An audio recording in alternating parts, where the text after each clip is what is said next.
get started. All right, we are live. Live action. All right. Hey, everyone. Thank you for joining us today. So it is National Nutrition Month. Oh. So we decided what better than to discuss our Daily Essentials Pack. We named this the Daily Essentials Pack because these are supplements that are essential to our body, but everybody needs them. Okay, this is not just for certain conditions. We all need a multivitamin, men's and women's, a vitamin D, and a magnesium. Okay, Ryan, of course, is going to go into detail about all of these, but I wanted to just start off like why, get the common question. I eat a very healthy diet. I do everything right. Why do I need to take supplements? Why do I need a multivitamin D, a magnesium? I get this stuff from my food. But the biggest thing is nutritional absorption matters. And I'm going to read up a few things that really affect the way our bodies absorb. So first of all, digestive issues, excessive toxins in our body, which unfortunately, no matter how clean you think you are, unless you're living in a bubble, there's toxins everywhere. We can't avoid them. Pesticides on our food, which is also why we, try to do everything organic. But again, organic is very expensive, as well as depending on where you live, you might not have access to certain organic foods. So you're getting those pesticides, processed foods, which we know anything that kind of comes in a box or a bag, which, it's kind of like that convenience food that we all go to, certain medications, which I know Ryan will hit on a lot. And then just user variability. Our bodies are different. Our absorption rates are different. So you never know exactly what you're getting from these vitamins, but I will tell you, if you do specific, say, micronutrient testing, you're going to find that you are deficient in more things than you ever imagined. Another thing is our food is not as nutrient dense. That's a big one. Okay, this is due to, a lot of it's due to increasing levels of carbon dioxide in the air, as well as different farming practices, trying to make more mass production stuff. So our soil is depleted of the nutrients. And if our soil doesn't have all the nutrients and we're eating the food that's grown in the soil or the animal that's feeding on the food that's grown in the soil, bottom line is our food is not as nutrient dense as it was 10 years ago, 20 years ago. And I was just reading a study based on like 1950, how significantly less nutritious our food is. So our grandparents were doing great, eating, all homegrown and, just natural foods, but unfortunately we're suffering there. So we'll get into that a little more too, but I'm going to pass it over to Ryan to kind of go into detail about our 3 supplements in the Daily Essentials Pack, and then we'll get to some questions along the way. All right, thanks, Lisa. Yeah, I think today's conversation is as much about micronutrients and nutrition as it is about the daily essentials. And Lisa touched on it. Essentials means that your body, or essential vitamin or mineral, is what your body needs to be. You need to either get it through food or through a supplement. Your body does not make it. So that's what the focus is today. And when we talk about vitamins and minerals, why are they important? Because they're cofactors. They encode certain genes and proteins to make things like hormones. Guys, come on, hormones, ladies, hormones are a big deal. Neurotransmitters. Obviously, serotonin and dopamine are the 2 most common that we hear about. So mood health and mental health. And then, of course, other things like enzymes, which metabolize and rid our body of toxins and break things down for us. So, they're involved in just virtually every aspect of the body. And so we're going to start. We got to be kind of fast. There's a lot of content here, so I don't want to really kind of veer off too far, but we're going to start on the multivitamin. Roughly about 9 out of 10 people are deficient in at least one vitamin or mineral. So for us, it makes sense that we kind of created a multivitamin, and we tailored this with purpose. We tried to make it intentional, right? So on the men's vitamin, there's like 24 vitamins and minerals, and we chose the ingredients to be the most bioavailable, the ones that are the most likely to absorb and to distribute throughout your body and be used by your body, right? So that's kind of the premise there. The men's version, we added lycopene because it's a very potent antioxidant that's been shown to benefit prostate health.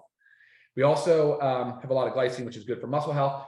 We added a full B complex to both multivitamins. And Lisa, I know she gets a lot of questions on B vitamins, guys. So the B complex, they're essential. They're water soluble.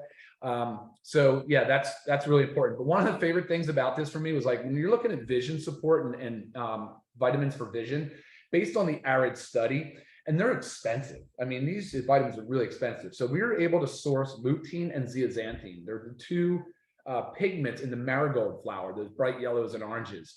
And they're actually very common in the back of our eye, in the retina. They are responsible for absorbing blue light. Now, look at us here, we're in front of a computer. I mean, our kids, and yeah, I mean, we're sitting around on our devices and our phones constantly.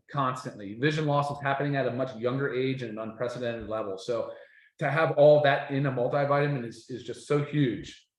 And that's men's vitamin. By the way, they're all vegetable capsules, so soy-free, dairy-free, gluten-free, common allergen-free. And then the women's version, we added iron. We wanted to add some iron to support women's needs, as well as we put in cranberry extract. Cranberry extract has been shown to be it's a potent antioxidant, very beneficial for urinary tract health. And of course, that is something that's more common in women than men. And also has all the B vitamins. And again, the B vitamins are methylated forms. So we always try to go with what's most bioavailable. So the B12 is methylcobalamin. The folate is a methylated version of folate. So yeah, that's a really important aspect to the multivitamin.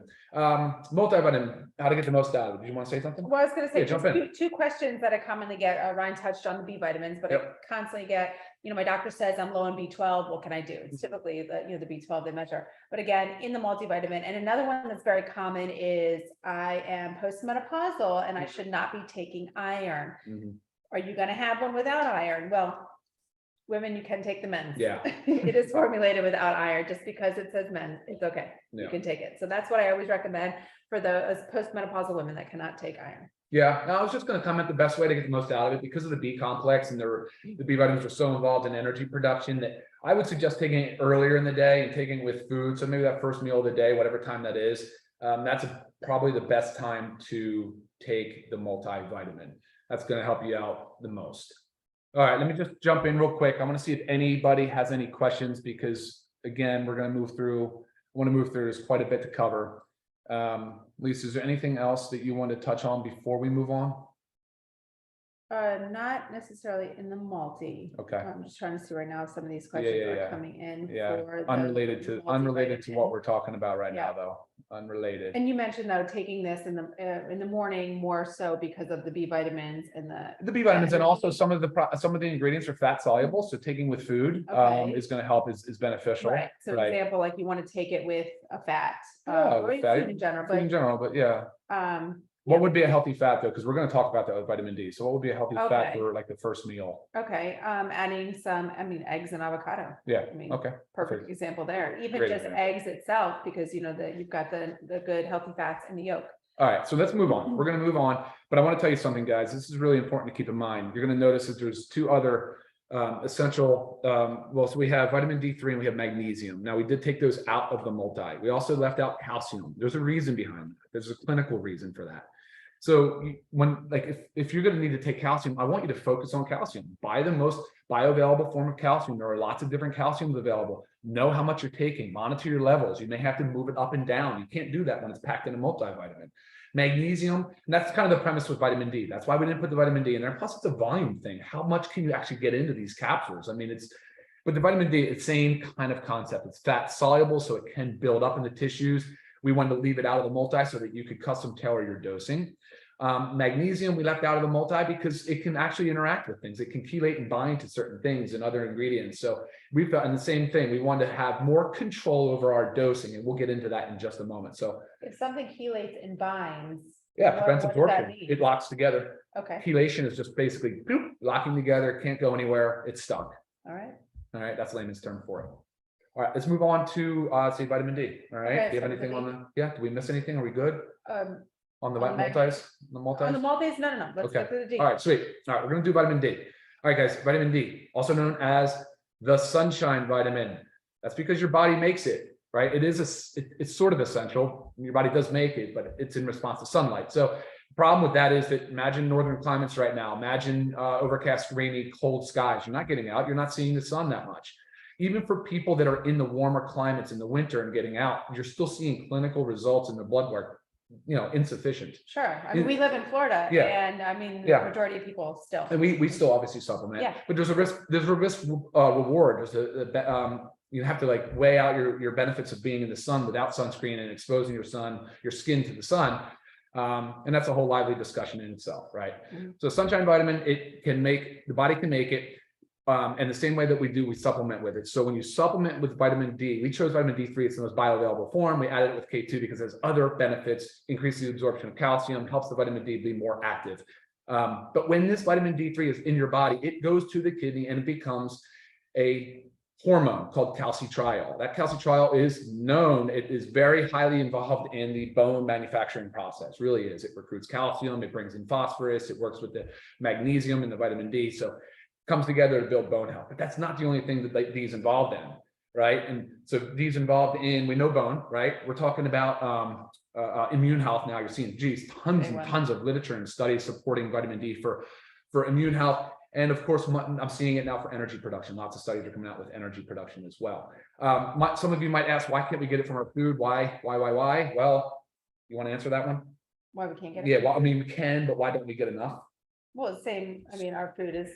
Unfortunately, our food's fortified with it. So that means that, you can eat a lot of fatty fish and get it, mostly fatty fish, but then you'd have to go into fortified foods like cereals and Right. milks. But And also with the fish, then we have to worry about the mercury. So we're told also, only consume so much. So it's like a. It's like you're just never getting. So supplementing with vitamin D, absolutely. Okay, but how much and why? So vitamin D3, 2,000 units. Okay, 2,000 units per soft gel in here. 2,000 is our what we view as the optimal amount of vitamin D3 to reach a healthy blood level. What's that healthy blood level look like? Well, it's measured in nanograms per milliliter. Next time you're a doctor, I would love for you guys, please ask to have a vitamin D test added on. So when you're looking at the hydroxy vitamin D levels, again, it's like the recommended levels are seriously like insufficient in my opinion, right? But like I like to see people over 30 nanograms per ml, right? Lisa likes to go over 50. Yeah, taking way over 50, but vitamin D3, okay, 2,000 units a day should get you to 30. All right, it should get you to 30, maybe a little higher up to 50. It's up to you and your physician and your blood work to determine how high you want to go.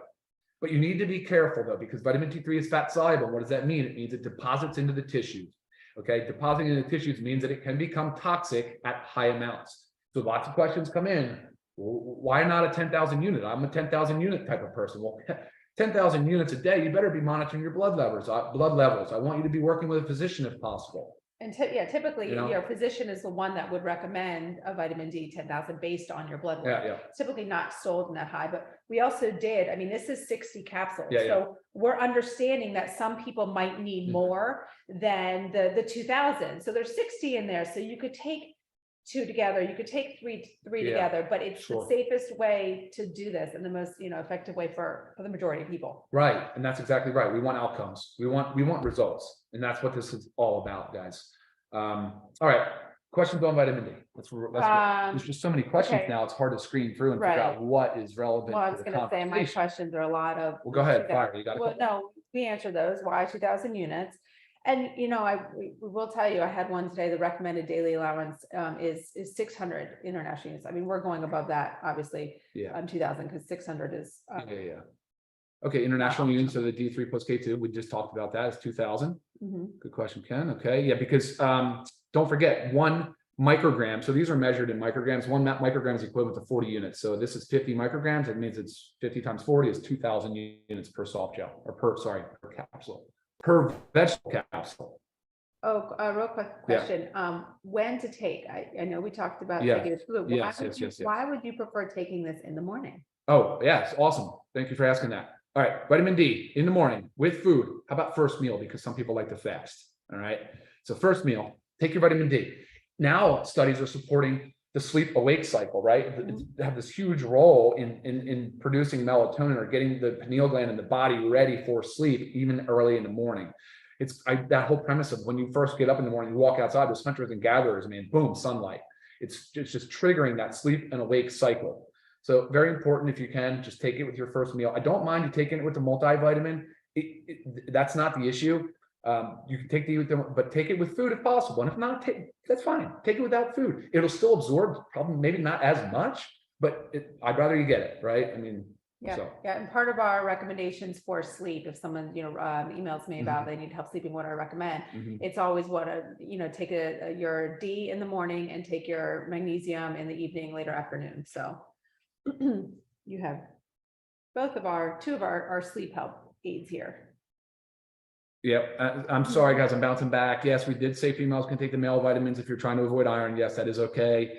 We did not say that iron cannot be taken premenopausal. That is not what we said. No, postmenopausal, most doctors will recommend that you do not take iron, but that's based on what your doctor, if your doctor has not told you, because they'll know based on your blood work as well, but you're not losing the iron every month when you're postmenopausal. So that's fine. Yeah. Okay. And everything that's contained in the multi is really designed to be well absorbed. Do you see something? Okay. All right. So we're running about quarter after. My goal is to be done about 20 after, 25 at the latest. We're going to move on. How many international units would you need to take in order to start talking about overdosing of vitamin D? We chatted about that. What is overdosing? There's really no easy way to say. You could start talking about blood levels over 100 nanograms per ml. I mean, it seems to be dangerously high and toxic. It can go higher, but again, under the supervision of a physician only. Is my recommendation. Too, I'm just speaking of, I saw it this morning. And I think I'm going to do, taking vitamin D could help prevent dementia. It was a new study in medical press that I saw. I'll post a link to it on our social media. Yeah. Okay, well, all right, guys, let's do it. The mag. All right, let's go to magnesium. Freaking magnesium is magnificent. It's the macro mineral. Now, I don't macro mineral, not even sure that's a real thing, but macro meaning like, I mean, you have to take a lot of magnesium. You have to take more of this mineral than anything else. In foods, yes, it's in some foods, but even so, we need to get some out of the supplements. So why magnesium? Why is it so important? Why is it so magnificent? 300 biochemical reactions in the body, definitely involved in like mostly enzymatic reactions. So enzymes, it's responsible for everything from, well, okay, how about this? We know for sure it's involved in heart and blood pressure. Like if you're a pregnant woman and you go in and you have preeclampsia and high blood pressure, that hospital is going to put you on magnesium. Right. They're going to use magnesium to reduce your blood pressure. And it's a known thing, guys. And look at literature, it supports it 100%. And what Ryan said, though, it's involved in over 300 enzymatic reactions in the body. So think about if you're deficient in magnesium, all these reactions that are taking place all the time, every single day. There's a gap there. It's not, these reactions are not going to take place if you're deficient in this amazing. Yeah, and it is essential. Body doesn't make it. You got to supplement with it. All right. So we were talking about blood pressure, heart regulation. Yes, of course. We know bone health, guys. So we just talked about vitamin D. We talked about with K2. It helps increase the calcium uptake, and of course, it works with magnesium. Bone health, big time. Well documented, supported, 100%. Stress response, definitely being used now in the stress market, big time, because it's also very beneficial in the sleep. So sleep stress has a lot of stuff in common. And I'm gonna pause there and just talk about the way I like to use magnesium, because I want to make sure I make a point of that. So magnesium, I do not take it with, I don't have to take it with food. I do not take it with my multi or my D. I use it right about lunchtime and again before bed. So 2 capsules a day, I split it. I do 1 at lunch, 1 before bed. Helps with the afternoon stress kind of response that kind of amps up. And then again, helps with sleep before bed. I take mine too right before bed because I've always struggled with sleep. So anything that's going to help me sleep naturally and better. So I take both mine right before bed. Awesome. Yeah. Muscle, nerve, and energy. Magnesium, muscle, nerve, and energy. It's responsible for building muscle, maintaining muscle, helping with recovery, helping with ATP production. ATP is the energy the body makes, the body uses for fuel. Things that deplete magnesium: caffeine, sugar, stress, like chronic stress, Alcohol. Yep, alcohol, anxiety, and I said exercise. I don't know if we said it. Exercise. And guys, medication. And not saying exercise is bad, but too much, like a lot of strenuous exercise will. Yeah. I mean, that's part of your electrolyte. It's an electrolyte. Magnesium is electrolyte. Just goes. Gotta replace it. You're flushing it out. So drugs, medications, guys. Drug-induced nutrient depletion. You touched on it early on. Huge. This is not just magnesium. It's so many different nutrients that it's actually a class of its own. Drug-induced nutrient depletion. If you go and you have high blood pressure and your physician puts you on a water pill, the first thing that's going to happen is your body's going to start losing magnesium. So diuretic, I mean, boom, there goes your magnesium. It's just one example. And so another reason why to make sure you're supplementing with magnesium. Muscle cramps, leg cramps, another area that is very commonly used for magnesium. Forms of magnesium. Yeah. All right, that's a big question. We get that a lot. All right, we chose magnesium glycinate, predominantly glycinate and gluconate, because there's a lot of magnesium supplements out there that use things like magnesium citrate. Yeah, sure, it might absorb a little bit, but it's also going to cause diarrhea along the way. I mean, a lot of it has to do with gut tolerance. Like how much can you handle before it starts making diarrhea? Obviously, enough magnesium, it will cause diarrhea, but so other forms are just less desirable. And then magnesium oxide, super common, doesn't absorb. It's like the worst form of magnesium. I would never recommend it, but unfortunately we see it in a lot of supplements. So look it up, guys. Magnesium glycinate, magnesium gluconate, two of the most well-known, studied, supported, definitely the best forms of magnesium. Oh. Yep. Cool. What else? You answered my questions there. Oh, awesome.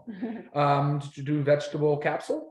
Soy-free, dairy-free, gluten-free, common allergen-free. Let's see what other questions are coming in. You know what? I do actually get. I do want to say that the vitamin D is not vegan. Oh, okay. Yeah, it's Not from vegan. sheep's wool. The capsule is, but the D comes from sheep's wool, because I do get that question a lot. All right, look, guys, that's 21 minutes after noon. All right. Let's just one it. quick little plug here. So Yeah. this lovely pack right here. Okay, this is only $29.95. So for the 3 supplements, you select your men's or women's, and then the other 2 come with. Yeah. Okay, so again, these 3 supplements, $29.95 for members. That is ridiculous. 3 supplements for $29.95. If you are not a member and you want to buy retail, $49.95. Still a great deal, but obviously, members get the better of the deal. Yeah, sure. All right, and any questions, other things that we did not touch on, anything you want to know about this, please feel free to reach out. We are happy to help you in anything product related. What else? Yeah, shoot us an email. Yeah. Oh, guys, one other thing too. It's not here, but it probably should be. It might be in the future, and I'm not sure if it will totally. But factor 4, it should be on this little podium, because it's an essential in my mind. It totally fits the Daily Essentials pack. It supports the body in so many ways. It complements these products incredibly well. But for right now, it's not part of the Daily Essentials pack. If you go the Daily Essentials pack route, make sure you guys add in the factor 4. It's really important for sure. And if you want to learn more about the factor 4, Ryan and Ben did a great YouTube video for YouTube on it. So check our channel, scroll up, find the factor 4. You can learn all about that one as well. Yeah. And this would be considered foundation. Obviously we're just making sure that you understand how we view the foundation of health and micronutrients. We realize that supplements are one part of it. The other pillars of health for me anyway are, obviously nutrition, which I'll bring in supplements into that. Hydration is part of that nutrition category. So stay hydrated, make sure you're working on your stress and that sleep response. Work on those 2 together. Fitness, building in that exercise, moving more, just move your body, of course, and then socialization, getting out and about and interacting with people. Are those areas that can help improve your overall health and increase your longevity. Right. And remember, supplements are to supplement a healthy diet. Correct. Okay. So you got to do it all. You've got to do it all. Correct. Cool. Right? And in honor of, again, National Nutrition Month, let's do this all together. All right, guys. All right. All right. 23 minutes after, we are out of here. Y'all have a great week. Okay. Talk to you later. Bye. Bye.